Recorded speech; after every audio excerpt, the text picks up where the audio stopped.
ఇక్కడ పెరిగిన పిల్ల అక్కడ కడుతుంది. ఏమిటో అక్కడ బంధుత్వాలు కొత్తగా తెలుసుకుంటుంది. తెలుసుకుని అందరూ నా వాళ్లే, నా మరిది, నా నా తోడికోడలు, మా పినమామగారు, మా పెదమామగారు. ఎంత అల్లుకుపోతుందో! పురుషుడు అలా అల్లుకోలేడు, బంధువులింటికి వెళ్ళినా అలా కలిసిపోలేడు.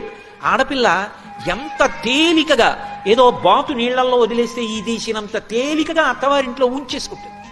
అలా ఉంచేసుకుని ఆమె పడే బాధల్లా ఒక్కటే, నేనంత ప్రేమగా చూస్తాను వాళ్ళు నన్ను అలా ఎందుకు చూడరు అంటుంది. ఎంత బేలతనం నిజంగా ఆడపిల్లది అనిపిస్తుంది. అదే ఎంత ఐశ్వర్యం ఉన్న ఇంటిని మెట్టనివ్వండి, ఇది నాది అని చెప్పడానికి అధికారం పొందింది. పుట్టిల్లు అంత ఐశ్వర్యవంతమైన ఇల్లు కాదు, కానీ అన్నదమ్ముడు ఏదో శుభకార్యం చేసుకుంటున్నాడంటే నెలలు నెలలు కష్టపడి ఉండిపోతుంది ఆ అన్నదమ్ముడి కోసం. ఎంత ప్రేమో పుట్టినిల్లంటే, తోబుట్టువులంటే. ఆ తోడబుట్టినవాడు శుభకార్యం చేసుకుంటే పీటల మీద కూర్చొని ఉండగా మంగళహారతి ఇవ్వడానికి మురిసిపోతుంది నా హక్కని.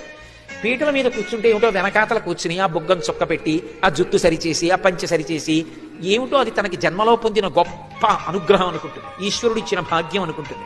ఆ మంగళహారతి ఇచ్చినప్పుడు పళ్ళెల్లో 100 రూపాయలు వేస్తే ఆమెకి కోట్లు ఉన్నాయి భర్తకి. ఈ 100 రూపాయలు పగిలంగా పట్టుకెళ్ళి మా అన్నయ్య ఇచ్చాడు, మా అన్నయ్య ఇచ్చాడు, మా అన్నయ్య ఇచ్చాడని దాచుకుంటాడు. ఓ 100 రూపాయలు నేత చీర పెడితే ఆ చీర కట్టుకుని మా అన్నయ్య ఇచ్చిన చీర, మా అన్నయ్య ఇచ్చిన చీర అంటుంది. ఆడపిల్ల హృదయానికి ఉన్న సౌకుమార్యం నిజానికి పురుషుడికి ఎక్కడుంది? అందుకే లోకంలో 3 వానల్లో ఒక వాన దేని వలన పడుతుంది అంటే సౌశీల్యవతులైనటువంటి స్త్రీల వలన ఒక వర్షం పడుతుంది. Download ShareChat.